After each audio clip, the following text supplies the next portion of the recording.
Boys, welcome back to another Apex Legends mobile video. My name is Aggro, and today I'm going to be teaching you guys everything you need to know about the sensitivity menu. I was a ranked 600 top predator in this game, so I've put a ton of hours into it. I've played a ton of matches, like a disgusting amount of matches, guys. So I know this settings menu like the inside, like the back of my hand. I'm going to be giving you guys everything you need to know about it. I'm actually going to reword some of it so it makes a little bit more sense for you guys, and I'm going to be giving you guys some drills and tips in order to help set your sensitivity in, because I've seen a lot of people do this, especially in firing range, and make quite a few mistakes, and then it doesn't transition into a real game and they're very confused. Jumping right into these settings, the overall sensitivity scale, you're going to want to leave this at 100, and you're not going to want to touch this ever. When you go to tweak your settings later, this is something that will become indefinite. You will never touch this ever again. For your vertical sensitivity scale, I like to put this at 95% because I feel like it helps with vertical recoil control just the slightest, but that is also a personal preference. I would experiment with that one quite heavily depending on the device you have and or your play style. For sensitivity acceleration mode, this is another situation where it comes into devices more than anything. I play on a 12.9 M1 iPad Pro, so I don't really feel the need for speed acceleration. However, if you play on a smaller device such as a phone, it could have its place. I just don't like the inconsistencies that it builds with my aim. I like my aim to become better and better over time, and the only way to do that is by applying consistent values and consistent training. Now, when we get into the actual sensitivity settings, this is where things actually get really confusing. Under FPP without ADS, the aiming section is the ability for you to look around in the map in first-person mode. Whether that's with a gun, without a gun, this is basically just your look-around sensitivity. And that's very important to distinguish. Now, the shooting section of this is actually your hipfire sensitivity. So you will be able to understand a feel for what that means if you take the shooting variable all the way down to like 10% and then try to hipfire. You will not be able to move your screen and you will not be able to track targets while you're hipfiring. Under TPP without ADS, this is how you fly through the air when you are in first-person mode off a balloon or into the map, or if you're playing TPP mode, this will be your main values for that, which is the same as FPP. Now, for your iron sights all the way down through 10x, this is something that people actually get wrong quite a bit of the time. These should actually cascade down in lowering value as you get further and further out in distance with the scope. Now, I find it most comfortable for my sensitivity to be in about the 50s range for the 1x, and it'll scale all the way down to basically like 10%.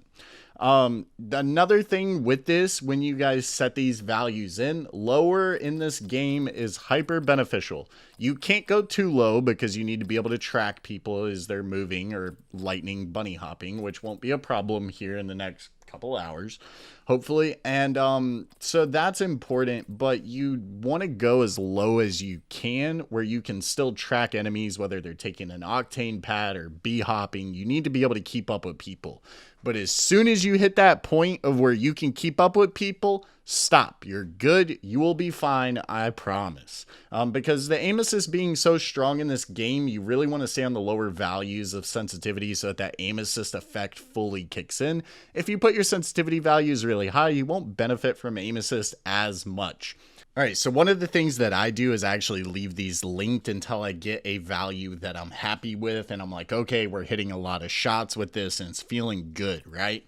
Once you guys get that, I recommend turning up your shooting sensitivity percentage by just a couple percents, like 1 to 2 to 3%, and that is it. What that's going to help you do is that's going to help with your micro movements when you're actually shooting the gun, to where you can start at chest level, drag up to the head, or if someone starts sprinting all of a sudden, they're not bunny hopping or jumping, they're just sprinting or running, then it'll help you track them and stay on the center mass where you originally put your crosshair. That's really an important distinction, because if I aim at your left shoulder and you start running and I start hitting your right shoulder, I'm still hitting you, but I'm not hitting you where I want to hit you. And that's what sensitivity tuning really is all about, is you want to be able to have full control over your sensitivity to where if I'm like, I want to shoot this dude in the head, I can shoot this dude in the head.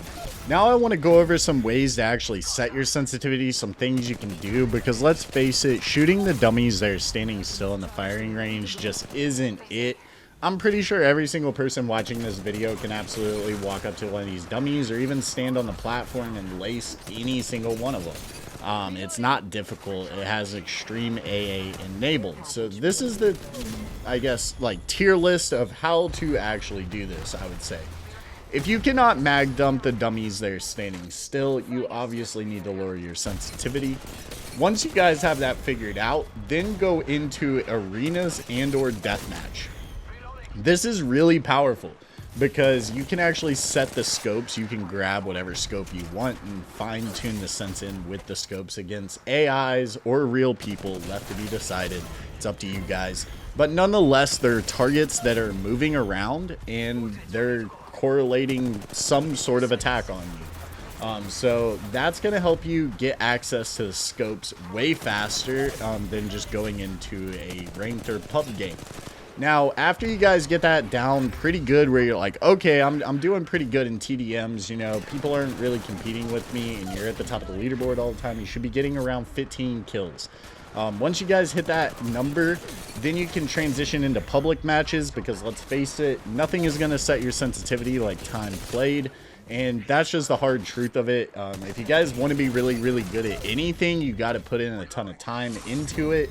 I've played countless hours of games on Apex Mobile already. I'm pretty sure it's probably close to like 500, 600, 700, 800 matches already. So I put a ton of time into the game, and that shouldn't be overlooked, because that's really what's going to help you get the muscle memory that's going to make the sensitivity work for you.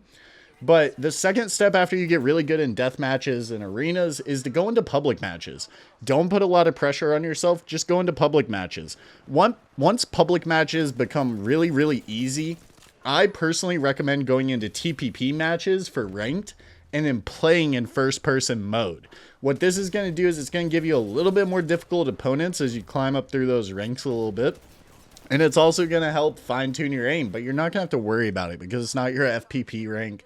So if you guys are hard stuck in Masters and FPP, go play a little bit of TPP, but put yourself in first-person mode and then just grind that out. But you also got to remember you have to play with purpose.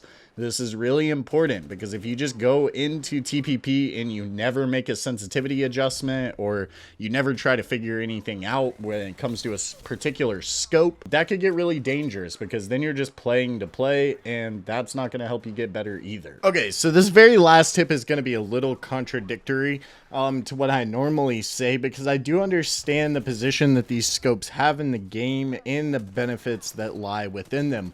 Me personally, I like to run a 3x scope on most of my ARs because I think it's hyper beneficial. But when you guys are first figuring out your sensitivity, I recommend to act like no other scope exists in the game. The only sensitivities you're working on is your look around sensitivity, your hip fire sensitivity, and your 1x sensitivity. Once you get your 1x sensitivity dialed in, I recommend going and playing for an entire day with a 2x. Just run a 2x on every single gun, LMG, AR, see how it feels, run it on the longbow, just really get a feel for how that's going. And then the next day, run a 3x and then dial that sensitivity in as well. I'm really big on playing with purpose and kind of understanding what you're doing in the moment. A lot of people are not very good at that, and I feel like a big advantage that me, myself included, and most other YouTubers have is we watch a lot of our own footage back. We have to when we edit, so we notice when we make mistakes, we notice when our gameplays or our aim is off quite a bit, and that really helps. So if you are struggling with fine-tuning your sense, whether you're too much in front of the target, or you're too much behind the target, where you're just not on, or something just doesn't feel right, just go ahead and record your screen and then watch the footage back. Now, if you did learn anything from this video, I tried to make it as informative as possible and not just kind of like a cliche, here's my settings, good luck. If you found it helpful in any way, shape, or form, I'd really appreciate it if you guys gave the video a thumbs up and maybe consider subscribing to the channel for more Apex Legends mobile content. My name has been Aggro, and I hope to catch you guys in the next one.